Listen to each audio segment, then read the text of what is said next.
بیت الخلاء کی صفائی کے لیے، باتھ روم کو صاف کرنے کے لیے پانی استعمال کرتے ہیں، کھانا پکانے کے لیے پانی استعمال ہوتا ہے۔ کھانا پک رہا ہے، مجھے تو بڑی خوشبو آ رہی ہے، زبردست، دیکھیں ذرا کیا چیز پک رہی ہے، میرے تو منہ میں پانی آ رہا ہے۔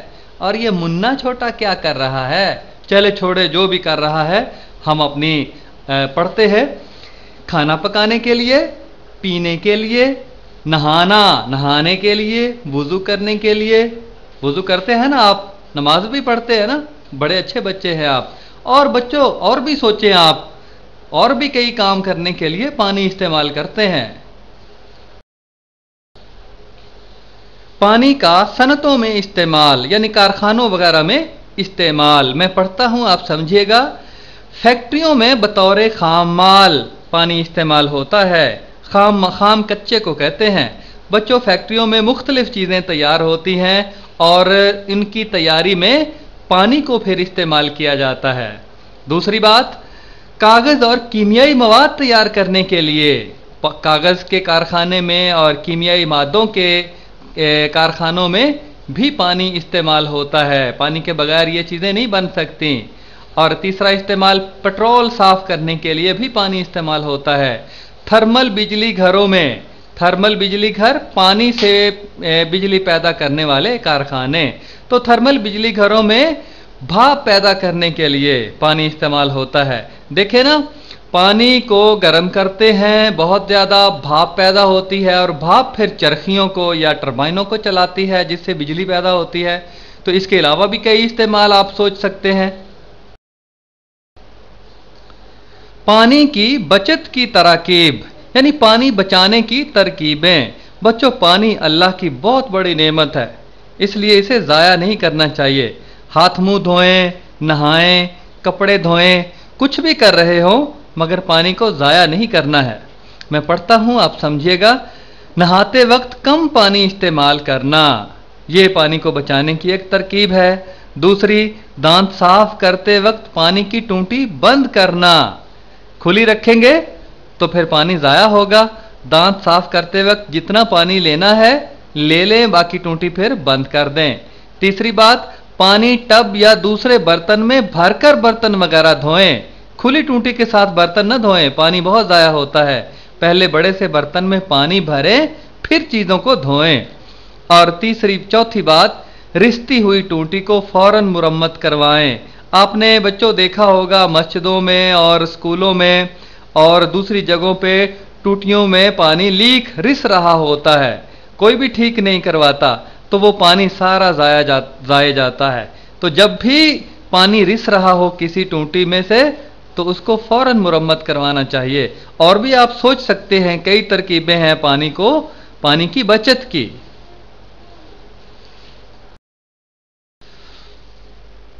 زمینی پانی اور سطح آب۔